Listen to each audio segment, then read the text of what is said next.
अस्सलाम वालेकुम नाजरीन, आप देख रहे हैं क्वेश्चन आवर विद मोना आलम। एक तो जंग का 14th डे, मशरक़ी वस्ता में जो जंग है उसका 14वां रोज़ आज चल रहा है और ऐसे में पाकिस्तान स्पेसिफिक भी कई सारी खबरें आ रही हैं। इसके असरात हम पे कितने मुरतब हो रहे हैं और जो सऊदी अरेबिया के साथ पाकिस्तान की कमिटमेंट्स हैं वो भी, उनके तहत भी कई नई चीज़ें अब सुनने में आ रही हैं। जैसे कि जो ये बड़ा हाई लेवल दौरा हुआ है सऊदी अरेबिया का, वो बहुत ज़्यादा काबिल ज़िक्र है इस वक्त। इस पे बात होगी। और अब से कुछ देर पहले जो ये तेल की कीमतों के हवाले से ट्रेंड था, ये खबर आई कि ये फैसला किया गया है गवर्नमेंट की तरफ से कि मज़ीद उसको अवाम पर मुंतकिल नहीं किया जाएगा, क्योंकि कुछ परेशान कुन खबरें ऐसी चल रही थी कि मज़ीद भी जो ऑयल की प्राइसेस हैं वो बढ़ेंगी, क्योंकि हफ्तावार रिविजन अब इस मरतबा कहा गया था पिछले हफ्ते कि किया जाएगा। उसके पेश नज़र ये बताया जा रहा था कि ऐसा खदशा है कि दोबारा भी कीमतें बढ़ सकती हैं। लेकिन एक अच्छी बात यह है कि उन कीमतों को इस वक्त फ़िलहाल के लिए रोक दिया गया है, उसको मज़ीद नहीं बढ़ाया गया है। तो लेकिन आगे आने वाले जो दिन हैं यकीनन हमारे लिए टेस्टिंग टाइम्स हैं और पाकिस्तान के स्पेसिफिक कॉन्टेक्स्ट में कई एतबार से बात होना ज़रूरी है। सदर ट्रंप दूसरी तरफ ये इसरार करते करते रोज़ नहीं थकते कि जंग ख़त्म होने वाली है, ईरान हथियार डालने वाला है, जंग आखिरी मरहले में है, बहुत जल्दी सरेंडर होने वाला है। लेकिन ईरान की तरफ से सरेंडर नाम का दूर दूर तक कुछ भी कोई असर नज़र नहीं आता। और as a matter of fact even supreme leader of Iran भी जो है वो मुश्तबा खमेनाई अब बन चुके हैं। इससे पहले उस पर भी धमकियां दी गई थी ईरान को कि अगर आपने ये जुर्रत की तो हम दोबारा आपको नहीं छोड़ेंगे। लेकिन किसी भी धमकी का, किसी भी तरह की थ्रेट का ईरान ने हस्बे आदत और अपनी पुरानी जो एक उनकी विल है उसको दिखाते हुए उन्होंने किसी तरह की धमकी का कोई असर नहीं लिया। तो ऐसे में ये ऐसा लगता है कि एक अपनी ही रागनी आलाप रहे हैं सदर ट्रंप, ये कह कर के जंग ख़त्म होने वाली है। बहरहाल पाकिस्तान स्पेसिफिक भी नाजरीन, पाकिस्तान तहरीक इंसाफ खासे गम गुस्से में है, चूँकि उनकी तीनों जो दरख्वास्तें थीं इस्लामाबाद हाई कोर्ट में वो मुस्तरद हुई और उस पूरे दौरानिए के दौरान कई सारे रिफ्ट सामने आए। कभी ये मसला सामने आया कि जी वुकला की तैयारी नामुकम्मल थी, फिर उसके बाद जब वुकला बिल आखिर वक्त मांगने के बाद अदालत में दोबारा पेश हुए तो ये तीनों दरख्वास्तें मुस्तरद हो गई। अब इस पूरे सिलसिले में क्या 27वीं 28वीं तरमीम के हवाले से या 26वीं 27वीं तरमीम के हवाले से यहाँ पर पीटीआई जो कह रहे हैं कि उसके बाद अदालतों पे जो अदालतों की एक खुद मुख्तारी थी वो ख़त्म हो गई है, क्या वो बात ज़्यादा इस वक्त काबिल गौर है या फिर पाकिस्तान तहरीक इंसाफ के अपने अंदर के जो डिफरेंसेस हैं या तैयारियाँ ना होने की बात है, या जो कई लोग बात करते हैं कि कुछ लोग चाहते ही यही हैं कि खान साहब वहीं पर रहें, जेल में ही रहें, इस बात को ज़्यादा वजन या अहमियत दी जाए। दोनों एतबार से आज इंशाल्लाह बात करते हैं। और MQM पाकिस्तान की तरफ से जो एक धमकी दी गई है हुकूमत को कि अब ऐसा लगता है कि हमारा जवाज़ नहीं है सिस्टम में रुकने का, उस पर भी इंशाल्लाह बात करना ज़रूरी होगा कि क्या इस बात में कोई वज़न है। क्योंकि आज हमने बड़ी कोशिश की MQM से या पीपल्स पार्टी से कोई हमारे साथ मेहमान हो इस बड़ी अहम डेवलपमेंट के बाद जो सिंध के गवर्नर की तब्दीली हुई है, लेकिन दोनों पार्टी से आई मस्ट से कि कोई ऐसा कोई बहुत विलिंगनेस हमें नज़र नहीं आई कि वो प्रोग्राम में आना चाहें या कुछ बताना चाहें। और MQM से जो ज़राए हैं वो ये बताते हैं कि वो जो बात थी उनकी वो महज बात ही थी, उसको बहुत ज़्यादा सीरियसली ना लिया जाए। लेकिन क्या MQM के अपने ज़राए ये कह रहे हैं, दीगर एतबार से जो फीलर्स हैं वो भी क्या यही सजेस्ट करते हैं, बात इस पर भी कर लेते हैं। और पीपल्स पार्टी से क्या कुछ आगे भी तकाजा किया जा सकता है, क्योंकि पीपल्स पार्टी को जाहिर है खासे प्रॉब्लम्स थे कामरान टिसोरी से, अगर वो हट गए हैं तो क्या पीपल्स पार्टी को किसी और तरह की मुआवनत के लिए भी कहा जा सकता है, ये भी आज इंशाल्लाह ज़रूरी सवाल है जो आज हम उठाते हैं। और एक खासे गम गुस्से में वज़ीर आला सुहेल आफरीदी ने और जुनैद अकबर ने आज एक प्रेसर भी की है और जो जैसे कहते हैं सिस्टम है उसको भी उन्होंने कहा है कि आगे आने वाले दिनों में आप तैयारी पकड़ लें क्योंकि अब हमें कोई रोक नहीं सकेगा। मशरिकी वस्ता की जो जंग की सूरत हाल है नाजरीन, उस पर चंद चीज़ों को देखते चलिएगा नुकाती शक्ल में, फिर हम क्विकली जो मेहमान हैं उनका रुखते हैं और तमाम ओपिनियंस को, सियासी आरा को मजमूई तौर पर इकट्ठा करते हैं। जंग के अहवाल नाजरीन शॉर्टली एक पॉइंटर्स की शक्ल में just to have a look कि अभी तक हम कहाँ पर खड़े हैं और क्या क्या इस वक्त ज़रूरी मामलात हैं। मशरिकी वस्ता के जंग के हवाले से वज़ीर आज़म शहबाज शरीफ और फील्ड मार्शल सैयद आसिम मुनीर की सऊदी वली अहद से मुलाकात, पाकिस्तान का सऊदी अरब के दिफा के लिए हर हद तक जाने का पुख्ता अज़म का आदा, दिफाई मुआहिदों के तनाजुर में पाकिस्तान सऊदी अरब की सलामती के लिए हम वक्त तैयार है। और दूसरी जानिब ईरान पर इजरायली और अमरीकी हमले जारी हैं। पासदाराने इनकलाब का अमरीकी बहरी बेड़े इब्राहिम लिंकन को गैर फाल करने का भी दावा है और दुनिया तेल की कीमत $200 फी बैरल तक पहुँचने के लिए तैयार है, ये भी ईरान ने साथ कह दिया है। जंग ख़त्म करने का वाहिद रास्ता ईरान के हुकूक को तस्लीम करना है, मुआवजे की अदायगी और बैनुल अक़वामी ज़मानतें ये भी हैं। ईरानी सदर या अमेरिका ने ईरान के खिलाफ जंग में अब तक अहम जंगी असले का इतना ज़्यादा खेरा इस्तेमाल कर लिया है जो आम तौर पर कई सालों के लिए काफ़ी होता है। ये बरतानवी अखबार फाइनेंशियल टाइम्स की रिपोर्ट है। बहरी जहाज़ों को अपनाए हर स्ट्रेट ऑफ हॉर्मज़ से गुजरने में हिचकिचाहट नहीं करनी चाहिए। बार बार ना सदर ट्रंप इनकरेज कर रहे हैं कि अपनाए हम हॉर्मज़ को स्ट्रेट ऑफ हॉर्मज़ को इस्तेमाल करें। ईरानी मिसाइलों का हदफ खलीजी खित्ते के पड़ोसी ममालिक रहे हैं सदर ट्रंप। वज़ीर आज़म शहबाज शरीफ का साथ साथ ही पेट्रोलियम मसनूआत की कीमतों में मजीद ना बढ़ाने का उनका फैसला।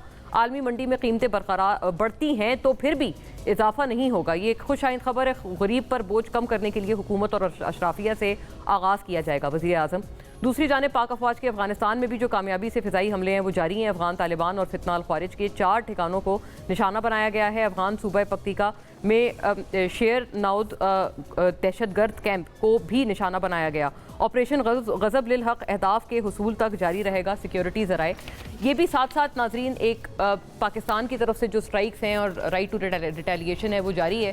बहरहाल फौरी तौर पे अपने मोअज़्ज़ज़ मेहमानों का रुख करते हैं नाजरीन इन तमाम तर ज़रूरी मामलात पे। मेजर खुर्रम रोकड़ी अपने तमाम तर तज्ज़िये तबसरे और अपने विज़डम के साथ साथ हमारे जुड़ते हैं यहाँ स्टूडियोज़ में तशरीफ़ फरमाएं। वेरी वार्म वेलकम आपको। नईम पंजोता साहब नाजरीन पाकिस्तान तहरीक इंसाफ के सियासी और लीगल पर्सपेक्टिव से हमारी रहनुमाई करेंगे और बहुत एक इम्पॉर्टेंट लीडर हैं अपने पार्टी के रैंक्स में। आपको भी बहुत खुशामदीद नईम साहब। और इख्तियार वली साहब नाजरीन, इख्तियार वली खान कोऑर्डिनेटर हैं वज़ीर आज़म के इन तमाम तर ज़रूरी उमूर पे। पाकिस्तान मुस्लिम लीग नून के स्टॉलवर्ड भी हैं तमाम तर मामले पर। गवर्नमेंट और PMLN के पर्सपेक्टिव्स के साथ हमसे जुड़ते हैं। आपको भी बहुत खुशामदीद इख्तियार साहब। बात का आगाज़ इख्तियार साहब चूँकि आप दूर हैं आपसे ही बात का आगाज़ अगर हम कर लें, ये अब पाकिस्तान स्पेसिफिक जो बातें हैं और जो एक पाकिस्तान ने सऊदी अरेबिया को भी अब इस वक्त इस बड़े इंपॉर्टेंट टाइम्स में एक कमिटमेंट दी है, इसके और क्या पहलू हैं या और क्या रेमिफिकेशंस हैं जिसके बारे में आप हमें अगर बता पाएं। बिस्मिल्लाहिर्रहमानिर्रहीम, बहुत शुक्रिया। देखें मोना बहन, जो पाकिस्तान और सऊदीया के ताल्लुकात हैं वो रोज़े अव्वल से बड़े अच्छे रहे हैं, लेकिन माजी में कुछ ताल्लुकात ख़राब भी हो गए थे या कहें कि वो चैप्टर कुछ अच्छा नहीं रहा था, एक फेज़ था। लेकिन अब अल्हम्दुलिल्लाह दोनों मुल्क एक साथ हो गए। जब से स्पेशली हमने स्ट्रेटेजिक मुआहिदा किया है सऊदी अरेबिया के साथ, वो हम एक नए दौर का आगाज़ कर चुके हैं। और इस वक्त पाकिस्तान की जो मौजूदगी है और जो उसके सफारती पोजीशन है, दैट इज एक्स्ट्रा ऑर्डिनरी, वो बहुत मुनफरिद है। और इस वक्त खित्ते में अमन के लिए जो किरदार अगर कोई अदा कर सकता है या कर रहा है तो वो पाकिस्तान अदा कर रहा है। इससे पहले भी जो ईरान और अमेरिका की लड़ाई अगर इतना अरसा रोकी रखी तो वो भी पाकिस्तान ने रोकी थी। इनकी मुज़ाकरात की मेज भी अगर सजी तो वो पाकिस्तान ने सजाई। और अब भी पाकिस्तान ये कोशिश कर रहा है कि कोई बड़ा हो और अच्छा हो और अमन, एक देरपा अमन के क़याम के लिए पाकिस्तान अपना किरदार जो है वो अदा कर रहा है। दूसरी तरफ सऊदीया के साथ जो ये आलमी तेल की क्राइसिस चल रही है, जो प्रॉब्लम्स हैं मेरे ख्याल में दुनिया में है, तो उसमें सऊदीया जिस तरह हमारी मदद कर रहा है तो उस तरीक़ेकार और उन चीज़ों को भी दोबारा जो है डिस्कस किया गया और हम उनके शुक्रगुजार हैं कि वो हमारी मदद इस सिलसिले में कर रहे हैं और मजीद भी इंशाल्लाह मुस्तकबिल में वो जारी रखेंगे। लेकिन अच्छा इख्तियार साहब, अक्सर आपसे फिर ये भी सवाल उठाया जा रहा है कि अगर सारी चीज़ें अच्छी हैं और आप एक बड़ा प्रिंसिपल्ड पोजीशन पे पाकिस्तान है, बहुत अच्छी बात है, तो ये क्या ज़रूरत पड़ी कि हुकूमती वुज़रा ने बाकायदा एक प्रेसर की और फिर बोला कि ये जो खारजा उमूर हैं इनको डिस्कस ना किया जाए, ये एक रेड लाइन है, वरना फिर आप कानूनी कार्रवाई के लिए तैयार रहें। मतलब इसको भी फिर बड़ी एक तशवीश की निगाह से इस प्रेसर को देखा जा रहा है, इसकी क्या ज़रूरत थी? ये इनफैक्ट मैं आपको वही कह रहा हूँ ना कि आपका जो घर है, इस वक्त पाकिस्तान हम सबका घर है और घर जो होता है वो फिर सबका होता है। और इस घर की इस वक्त जो हैसियत बन चुकी है इलाके में वो यही है कि आप दूसरे मुल्कों के बीच में राजीनामा और सुलह और अमन की बात कर रहे हो। आपका बीच में जो किरदार है वो एक एक्स्ट्रा ऑर्डिनरी बड़ा प्रिंसिपल है। ऐसे हालात में हमारे मुल्क से या कुछ सहाफ़ी या कुछ व्लॉगर्स या कुछ यूट्यूबर्स जो अपने डॉलर बटोरने के लिए जो ऐसी स्टेटमेंट देते हैं कि जिससे हमारे बिरादर इस्लामी मुल्कों को उस पर शिकवा होता है, उस पर वो गिला करते हैं, तो उन्होंने अपना एक गिला भी दी कि ये तो होना नहीं चाहिए। तो इस वजह अच्छा, से मतलब ये आप कह रहे हैं कि आपकी सर, मैं जस्ट फॉर अ क्लैरिटी, आपकी जो एक बात का मतलब था या मतन था वो यूट्यूबर्स या व्लॉगर्स की तरफ था। आपको अपोजिशन से कोई एतराज नहीं है, क्योंकि वो तो ये कह रहे हैं कि आप खारजा पॉलिसी आप पार्लियामेंट में क्यों नहीं बनाते, या वहां क्यों नहीं आप जेर बहस ला रहे? देखिए, जो पार्लियामेंट की बात है ना, मैं आपको बात बताता हूँ। पार्लियामेंट में चीजें इवेंचुअली आनी होती है, जल्द या बदेर वो उधर आके फिर डिस्कस हो ही जाएंगी। लेकिन इस वक्त तो अपोजिशन की अगर मैं बात करूं तो ये तो चाहते ही यही है कि मतलब अगर पाकिस्तान खुदा न खास्ता डिफॉल्ट की नहज पे पहुंचे तो ये आईएमएफ को खत लिखेंगे कि इनके साथ मुआहदा न करें, कर्जों को रोल ओवर न करें, मजीद कर्जा ना दें, ये न करे वो न करे, हो जाने दे डिफॉल्ट।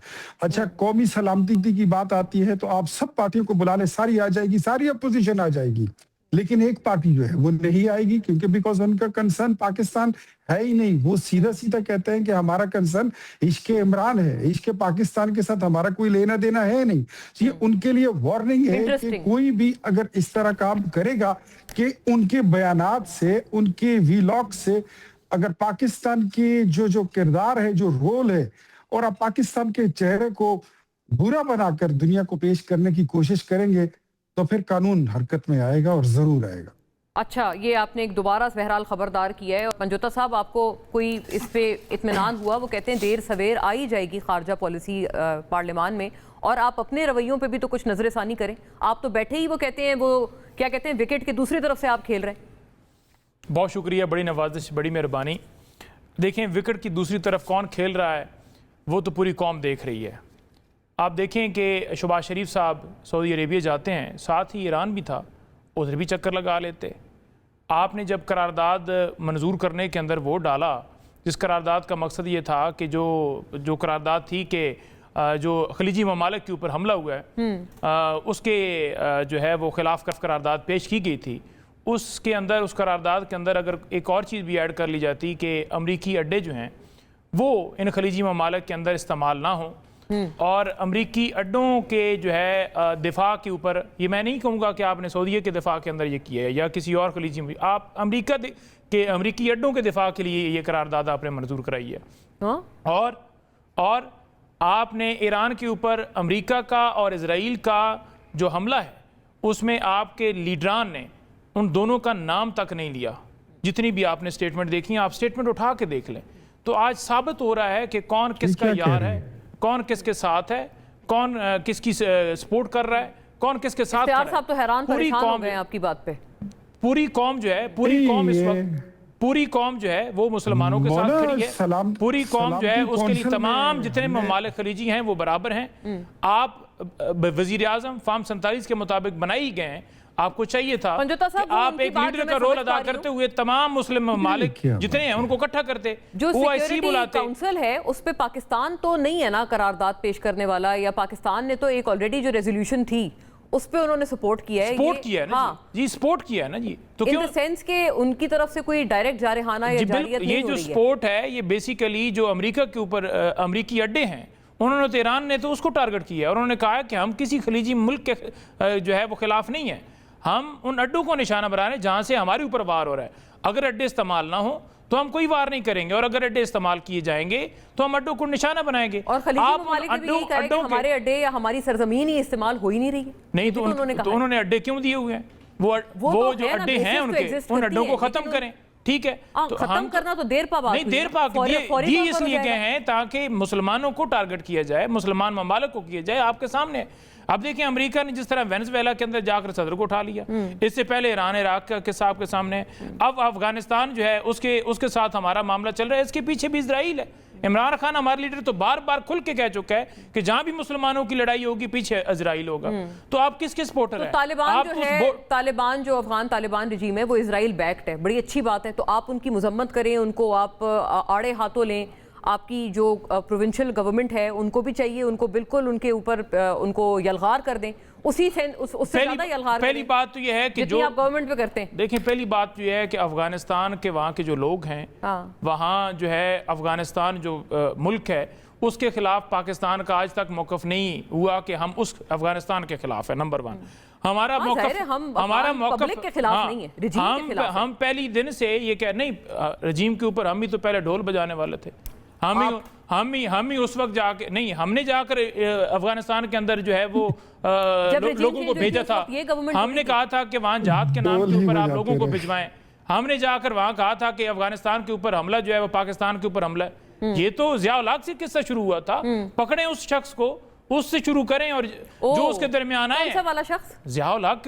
अच्छा, ज़िया-उल हक, ठीक है, तो उसने भेजा था ना उस वक्त आर्मी चीफ ने। हाँ, बिल्कुल, ये आप बहरहाल एक नहीं, बहरहाल नहीं ना, हकीकत है। हकीकत तो कभी नहीं मिट सकती ना। कभी आप कहते हैं कि हम हमारा उनका दिफा, हमारा दिफा, आप लोगों की कभी आप कहते हैं जी नहीं ज़िया-उल हक तो मरहूम है ना, अब तो है ही नहीं ना वो। नहीं, ज़िया-उल हक की पॉलिसियों को चलाने वाले तो इधर ही नहीं बैठे। वो अभी भी वही चला जो रहे हैं। उनकी गोद में बैठ के जिन्होंने जन्म लिया वो तो इधर ही नहीं है।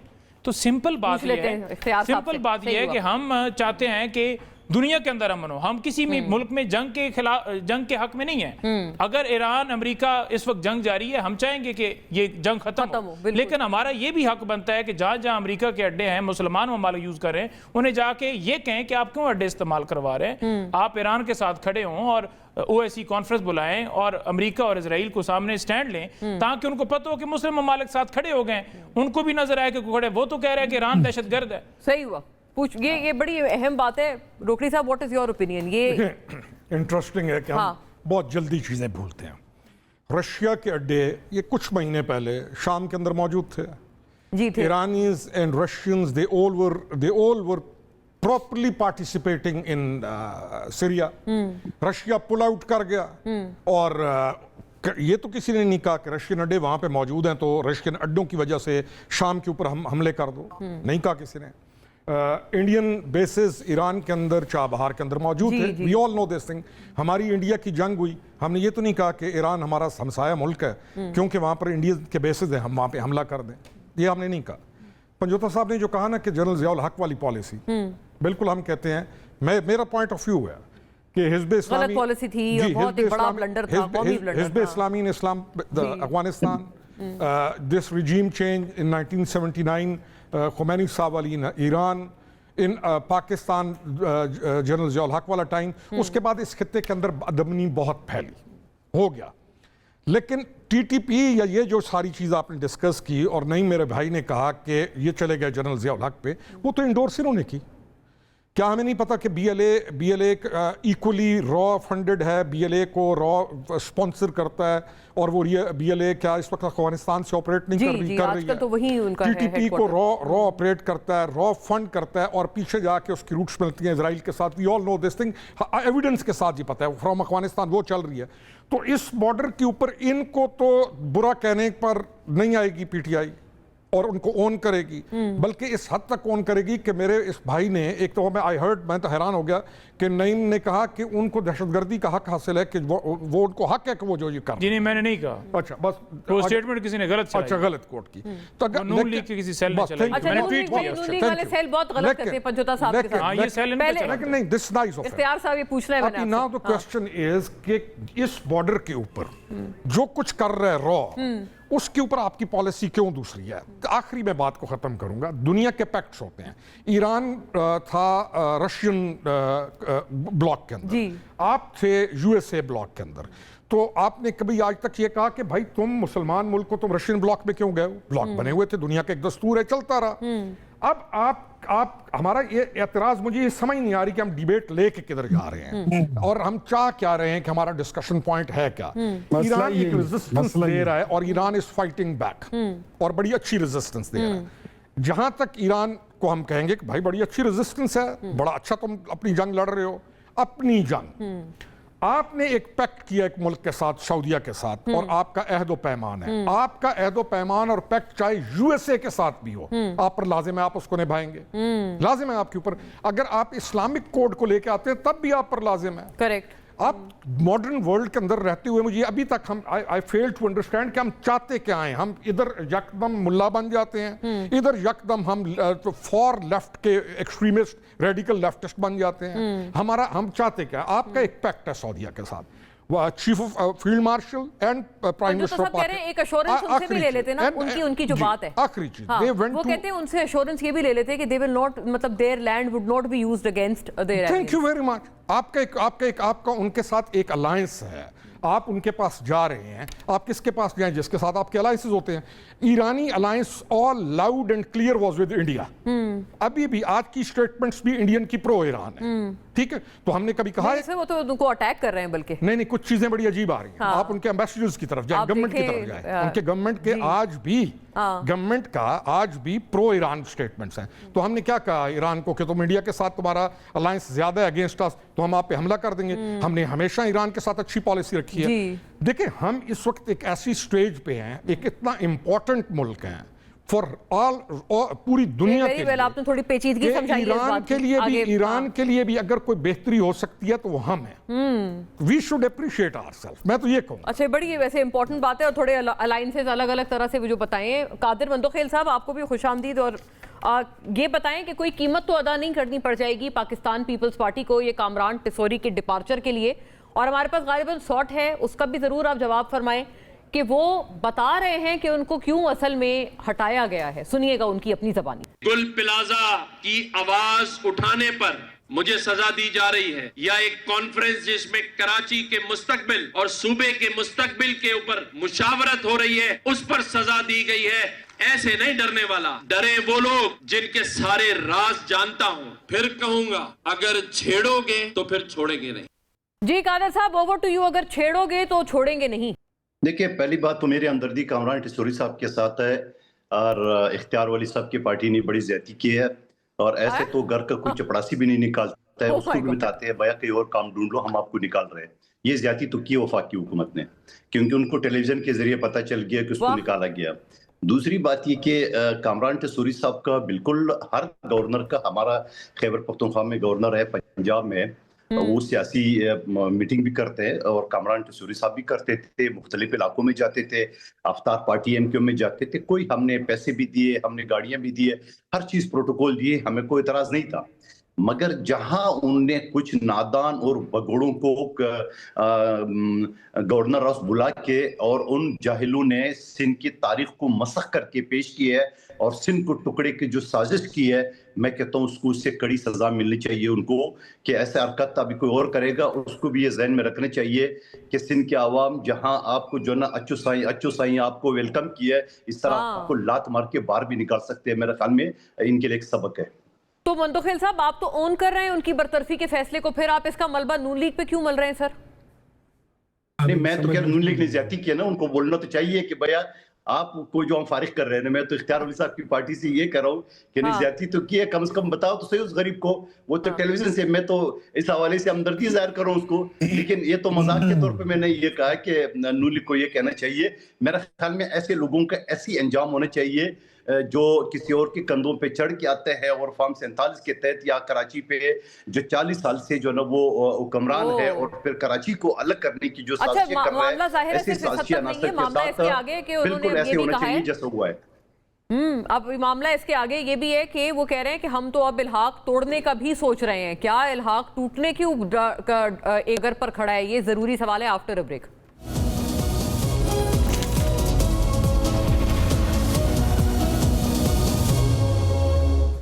जी वेलकम बैक नाजरीन। इस ज़रूरी सवाल का जवाब आज अभी तलाश करने की कोशिश करते हैं। इख्तियार वली साहब, मतलब कोई चपड़ासी को भी हटाते हैं तो थोड़ा बता के हटाते हैं कि आप कोई और मुलाजमत ढूंढ लें। आपने तो इतना भी गवारा नहीं किया कामरान टिसोरी के साथ। ये बात सिर्फ कादिर मंदोखेल नहीं कर रहे, अभी शर्जील मेमन साहब ने भी मोर और लेस PMLN पे ही बात की है कि ये आपका फैसला था। ये मेरे ख्याल में मोना MQM और पीपल्स पार्टी दोनों एक सूबे से और एक शहर से सियासत करने वाली जमातें हैं। वो अपना स्कोर सेटल करने की कोशिश कर रहे हैं, करते रहे, जरूर करें, लेकिन उसमें ये अब इस फैसले को अगर बीच में लाते हैं तो मेरे ख्याल में ये थोड़ी सी पॉलिटिकल, एक तो नहीं ज्यादती होती है, एक ज्यादती होती है। ये अब ज्यादती कर रहे हैं। ये ज्यादती है। तो फायदा तो आपका ही हुआ ना, बिकॉज नए गवर्नर तो आपकी जमात के आगे स्टॉलवर्ट। नहीं सर, मैं इस तरह बात नहीं करूंगा। बात ऐसी है मेरे ख्याल में, एक तो हम सबको टीवी पर जो भी दोस्त आकर बैठ जाते हैं, सबको शॉर्ट टर्म मेमोरी लॉस होता है। थोड़ा सा इनकी मेमोरी रिफ्रेश करनी पड़ती है। कामरान टिसोरी साहब अक्टूबर 2022 में बने थे governor, and that was for the stipulated period of previous election के होने तक उनका टाइम था। और ये हमारा फॉर्मूला जो था, जो पावर शेयरिंग फॉर्मूला था, उसके हिसाब से ये तय हुआ था। 2024 के इलेक्शन के बाद उनका जितना भी टाइम गुजरा है, मेरे ख्याल में ये एक अच्छी अंडरस्टैंडिंग थी। वो हमारे इत्तेहादी थे, उनकी जमात, उनकी क़ियादत के साथ, और फिर वो खुद जिस तरह उन्होंने चीज़ों को चलाया, प्राइम मिनिस्टर के साथ, वफाक के साथ, उन्होंने ब्रिज बनने की कोशिश की बिटवीन सिंध एंड वफाक, तो उस वजह से उन्होंने 2 साल ज्यादा भी वक्त अपना गुजार लिया। Otherwise it was been decided after 2024 election के ये जो गवर्नरशिप है वो पावर शेयरिंग फॉर्मूला में वो मुस्लिम लीग नून के हिस्से में आई थी, और वहां पे 2 साल पहले हमें अपना गवर्नर लगा देना चाहिए था। सो मेरे ख्याल में चीजें क्लियर थी और ये डिसाइडेड थी, और ये 2 साल आप कह लें कि ये हमने अपने इत्तेहादियों को मतलब एक्स्ट्रा बोनस टाइम समझते हैं या जो भी कहते हैं हमने दिया, लेकिन हमारे अब भी इत्तेहादी हैं और कल भी रहेंगे। और कल भी कैसे रहेंगे सर? वो फारूक सत्तार साहब कह रहे हैं, आप उनको बताना तक गवारा नहीं किया, टीवी से पता लगा, और वो कह रहे हैं, उनका कल का बयान है कि हम अब हुकूमत क्विट करने का सोच रहे हैं, और आप उनको लाइट ना लेंगे। पंजोता साहब की पार्टी को भी ऐसे छोड़ के गए थे MQM। नहीं, फारूक भाई जो है तो वो उनका गुस्सा शायद किसी और बात पे हो सकता है, लेकिन अच्छा, इस पे नहीं हो सकता। तो आप बता दें कौन सी बात है इसके अलावा? नहीं, मैं मुझे खुद नहीं पता, मैं कहता हूँ किसी और बात पे हो सकता है, इस बात पे नहीं है, बिकॉज ये चीजें जो थी तो ये क्लियर थी एंड ये डिसाइडेड थी कि ये इस तरह होगा। मेरे ख्याल में वो इस पे अगर ये ना कहे तो बेहतर है। टाइम एंड अगेन ये बात MQM की लीडरशिप को और honourable x governor Kamran Tessori साहब को भी मालूम थी, और ये उनको बताया गया था कि इस तरह होगा, कि वहां पर हमने अपना गवर्नर लाना है। उसकी जरूरत बुनियादी तौर पे इसलिए ज्यादा भी है कि 1997 में हम वहां पर सेकंड लार्जेस्ट पार्टी थे सिंध में। गौस अली शाह साहब थे, दोस्त मोहम्मद फैजी साहब थे, अली मादिल शेख साहब थे, चांडियो साहब थे, शाहमद शाह साहब हैं हमारी, अब तो बशीर मेमन साहब भी है, अली अकबर गुजर साहब है, हमारी बहुत अच्छी टीम है। तो हमने उस टीम को भी एनर्जाइज करना है, और हम ये समझते हैं कि जो नए गवर्नर हैं वो एक बेहतरीन सियासी कारकुन है, एक सरफरोश कारकुन है नवाज शरीफ का और मुस्लिम लीग नून का, और वो ये गुर जानते हैं कि वो अपने इत्तेहादियों को कैसे साथ लेके चलेंगे, MQM को भी और पीपल्स पार्टी को भी। इनका तो आपस में थोड़ा सा मुकाबले भी रहता है, तो हमने इन दोनों को मेमन साहब आपके फर्स्ट चॉइस तो नहीं थे? इख्तियार साहब इसी तसलसल में ये फरमा दें, क्योंकि ये भी एक सवाल काफी आ रहा है जी। और वफाक और सिंध के बीच में ब्रिज बनने की वो भरपूर एक अच्छा किरदार वो अदा करेंगे। बशीर मेमन साहब ही वाज फर्स्ट चॉइस, तो वही होता है जो आ गया है, जो बैठ गया है, जो जिसने हलफ ले लिया। लेकिन बशीर मेमन साहब जो थे तो वो बिल्कुल लिस्ट में शामिल थे। उनपे बात जो थी तो वो कई बार उनपे भी सुइयां रुकी हैं कि ये फैसला यही होना था कि या बशीर मेमन साहब ने होना था या निहाल हाशमी भाई ने होना था, तो दोनों में से कोई भी हो जाए। आज भी आपने देखा होगा कि खुरम रोकड़ी साहब आपने रिएक्शन दिया बशीर मेमन साहब की बात पे, क्यों? मैं खान बात मुकम्मल कर ले फिर भाई उसकी। जब वो हलफ ले रहे थे निहाल हाशमी साहब, तो बशीर मेमन साहब उनके साथ खड़े थे जी। तो देयर इज नथिंग, ये पॉलिटिकल पार्टीज और लीडरशिप कोई लुकमा आपकी तरफ से था खुरम साहब, इस पे क्या बात है? जो एक असल चीज है ना, टिसोरी वाज डूइंग बहुत अच्छा। टिसोरी ने अपना गवर्नर हाउस बढ़ाया। एक वो जो है ना, एक सिर्फ ये नहीं था कि एक शो बैठा हुआ है वो। टिसोरी डिड वेरी वेल, 3.5 साल उसने अच्छा चलाया। पीपल्स पार्टी नहीं चाहती थी टिसोरी को चलाना, पीपल्स पार्टी का नहीं चाहती थी इसको मेमन साहब को भी बनाना।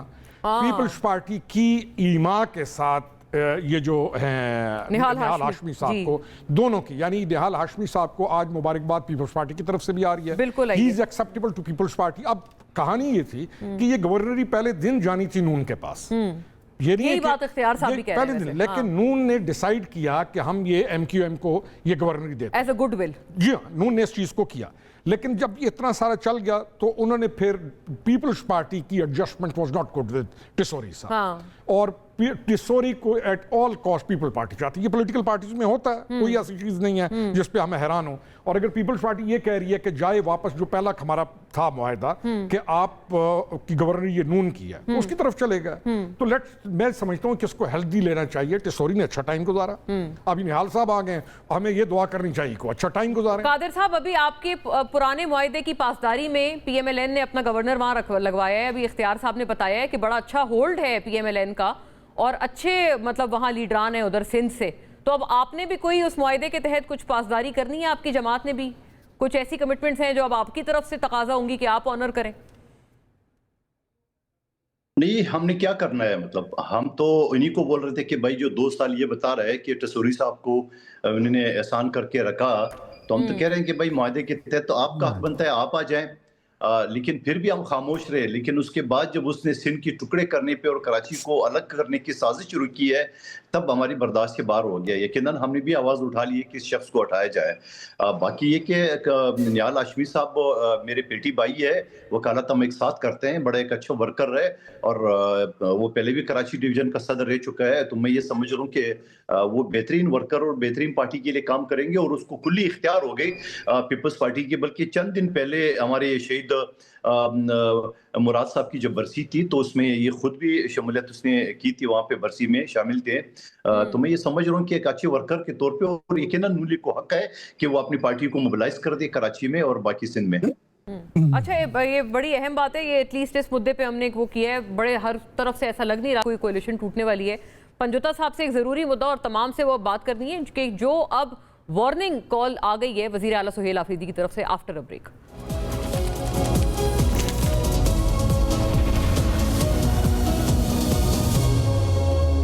वेलकम बैक नाजरीन। एक और ज़रूरी मुद्दे की तरफ अब नज़र करते हैं क्योंकि तीनों दरख्वास्तें मुस्तरद सुनिएगा सुहेल आफरीदी साहब की अपनी ज़बानी। उन्होंने अब जो बताया है वो साथ ये कह रहे हैं कि उसका पहले के मवाजना कोई किसी चीज़ से मवाजना नहीं किया जा सकेगा। सुनिएगा।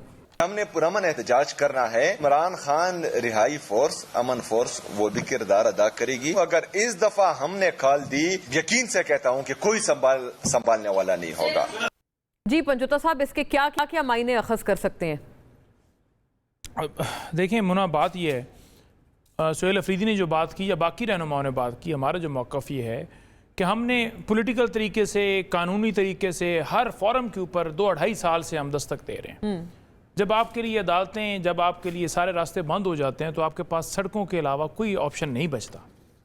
आज भी प्रेस कॉन्फ्रेंस करके ये एक तरफ से उनको बताया गया कि आज भी आप होश के नाखन ले लें कि इमरान खान साहब का एक जो उनका प्रॉपर ट्रीटमेंट है, जो एक फैमिली की तरफ से, जो हमारी तरफ से एक दरख्वास्त की गई है कि उनका शिफा इंटरनेशनल के अंदर शिफ्ट करके ज़ाती मौलजीन और फैमिली की निगरानी के अंदर उनका इलाज हो जाए, तो ये कोई इतना बड़ा मुतालबा या कोई इस तरह से नहीं है कि जो ना होने वाला है। और जो गवर्नमेंट है, एग्जेक्टिव है, उसके पास ये इख्तियार है।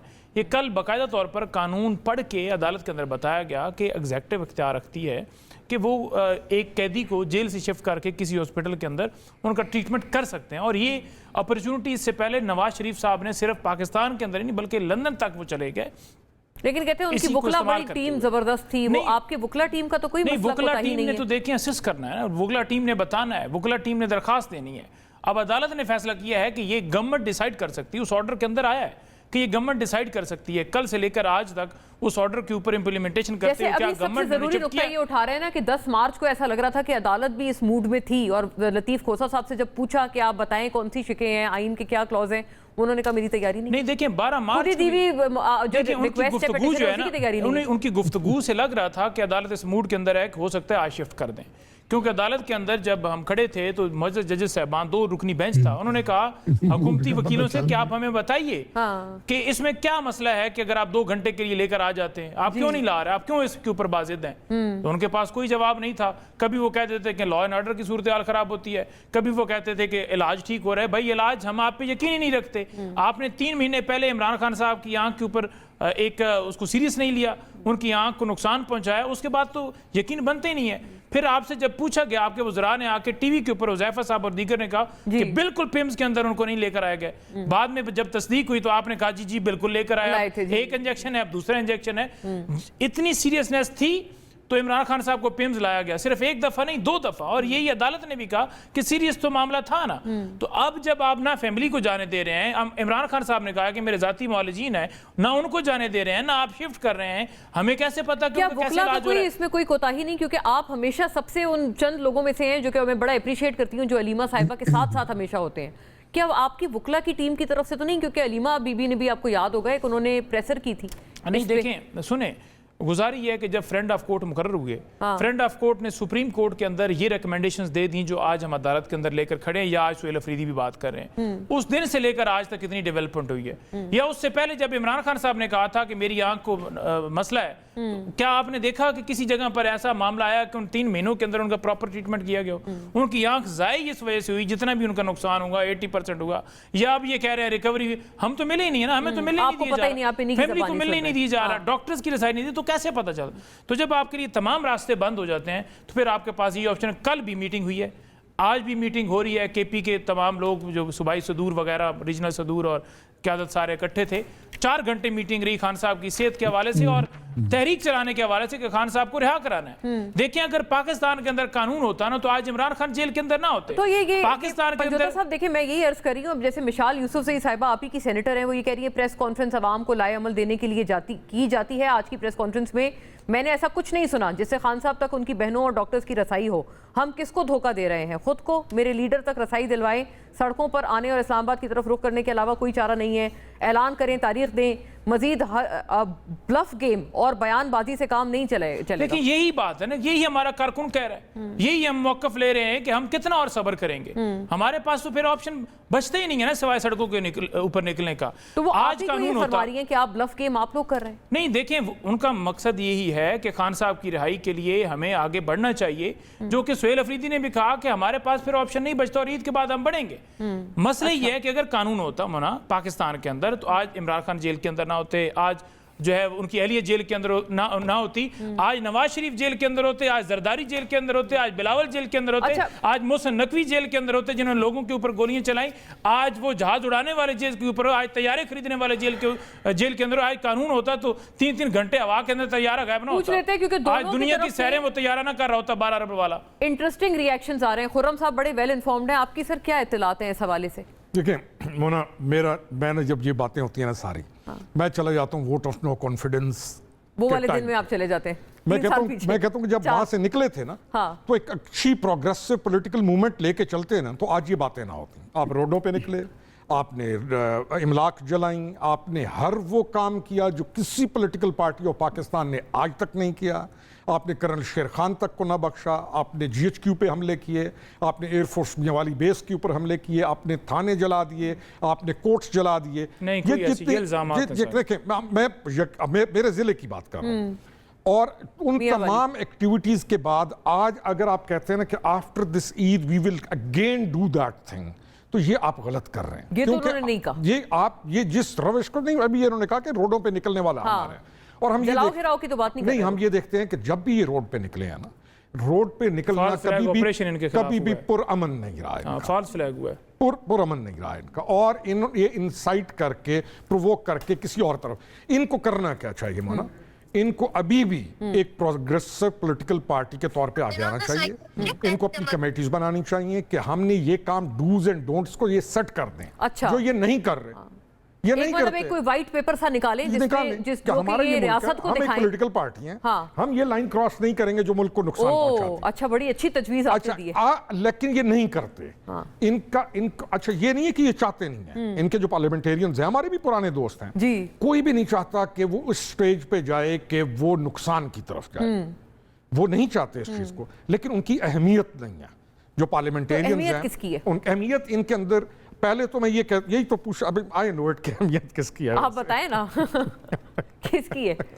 Who's calling the shots? अगर आप फरमा रहे हैं कि वो पार्लियामेंटेरियंस भी जो है ना, इमरान खान को खुद इस चीज को सोचना चाहिए। He is leader of the party, he has to decide, उसको ये डिसीजन लेना चाहिए। लेकिन उनकी तरफ तो ब्लैकआउट किया हुआ है ना? नहीं, मैं आपको अच्छा, ये पिछले दिन आपको याद है ये जो हुआ है, ये जो बाहर होता है अडियाला के बाहर, हाँ। मेरे पास एक था कि आई थॉट कि वो नहीं चाहता कि अडियाला के बाहर हो, लेकिन आई हैव मुझे 100% यकीन के साथ बता रहा हूँ कि इट इज हिज डिजायर कि अडियाला के बाहर ये सारी चीजें करो। अच्छा जी, मतलब लोग बैठे हैं और मेरी मुलाकात ना और लोग ना बैठे, एजिटेशन हो, लोगों को उठाओ, यानी कुछ देखिए मुलाकात नहीं होती रोकड़ी साहब, इसलिए बैठते हैं। लड़ाई झगड़ा फ्रिक्शन, इस चीज के साथ आप पॉलिटिकल तो क्या पता अगर मुलाकात करवा दें वो लोग बैठे ही ना। लेकिन मैं वही कह रहा हूँ ना, मैं कहता हूँ कि ये मुलाकात वाले से पहले आखिरी मुलाकात, अगर मैं आप याद करें आखिरी मुलाकात, दे डिसाइडेड यस, और अब मेरी वो बहनें हैं, हाँ। मैं उनकी जब बात आती है तो मैं खामोश हो जाता हूँ, लेकिन बाहर आके क्या नैरेटिव दिया गया, अब उससे प्रॉब्लम शुरू हुई। आप खुद भी तो सोचिए ना, अपनी हदूद के अंदर सारे चले जाएं तो नैरेटिव ना आए। इख्तियार साहब, डाका मारें, गोलियां चलाएं, लोगों को उठाएं, अगवा करें, छापे मारें, प्रेस कॉन्फ्रेंस कराएं और हम बात ना करें। हमारा लीडर है, बात करता है, उसका हक है कि हमारे ऊपर जो भी केसेस हैं आप अदालतों में कंटेस्ट करें, हमारे लीडर की जो आंख का मसला है उसको तो मतलब बख्श देना। बात ऐसी है ना कि उनकी सेहत के बारे में कोई मसला नहीं है, उनकी मसला सिर्फ उनकी सियासत के बारे में है। उसके वारिस बहुत ज्यादा पैदा हो गए हैं और हर बंदा उस कुर्सी पे पहुंचने की कोशिश कर रहा है। सबसे पहले तो वो दो खवातीन जो है, एक बाजी अलीमा और दूसरी बुशरा बीबी, फिर पार्टी के अंदर बहुत सारे धड़े बन चुके हैं। और तो तहरीके, किसको आप तहरीक से डराते हैं यार? आप तो 2024 के इलेक्शन के बाद से कभी आप आराम से बैठे ही नहीं है। कौन सी सड़क है जो आपने नहीं नापी, कहाँ पे आपने जलसा नहीं किया? आप तो GHQ पे हमले तक आप कर चुके हैं, रेडियो पाकिस्तान को आपने जला दिया, कोर कमांडर हाउसेस पर आपने हमले कर दिए हैं, आपका वजीर आला खुद उसमें नामजद है, 5, 6, 7 दिन वो इस्लामाबाद में बैठा रहता है या वो फूड स्ट्रीट मूवमेंट चलाता है। वीडियो आपने भी देखी होगी, यहाँ पे तालिबान का गश्त शुरू हो गया है, उसके अपने जिले में, जिस जिला खैबर से उसने इलेक्शन जीता है, जहां का वो वजीर आला है उस सूबे का, उसी जिले में वहां पे तालिबान गश्त कर रहे हैं, उनकी वीडियोस वायरल हो रही हैं। सूबे का सबसे बड़ा जिला जो दूसरा है वो मर्दान है, वहां पे रुस्तम में उनकी वीडियोस वायरल हो रही हैं। 12,500 रुपए लोगों को रमजान पैकेज के नाम पर देकर 5-5 हजार नाम MNAs, MPAs, वजीर और सेनेटर से इकट्ठे किए गए हैं। अच्छा, ये थोड़ा सा आखिरी चंद वो है इख्तियार साहब, ये बता दें, वो कहते हैं उनके वुकला तक रसाई, उनके मुआलिजीन तक रसाई, फैमिली तक रसाई, ये तो दे देना, ये दीगर बहस तो पॉलिटिकल है ना। आखिरी जुमला वही बोलता हूँ, 12,500 रुपए, 12 अरब रुपया आपने लोगों के आपने खा लिए हैं। आपको उस जहाज से तो प्रॉब्लम है, जमीन पर मौजूद है, लेकिन आपको उस पैसों का रमजान पैकेज की फिक्र नहीं है, जिसका कोई वजूद भी नहीं है और आप खाए जा रहे हैं। अब मुलाकात की बात मैं मोना बहन इतनी करूंगा कि आज अगर मुलाकात बंद हुई है तो ये मुलाकात तो खुली भी थी, ये बंद क्यों हुई? मरज तो वहां से शुरू हुआ ना, तो चेक करें कि मसला आपने कहां पे डाल दिया। आपने तो नहीं डाला, वो कहते हैं आप लोग मतलब एक इनसिक्योर हो गए कि खान साहब जो हैं वो उनकी कोई प्रेजेंस अवाम तक आ रही है तो आपने बंद कर दी। वो तो आप पे बार-बार कर रहे हैं ये बात।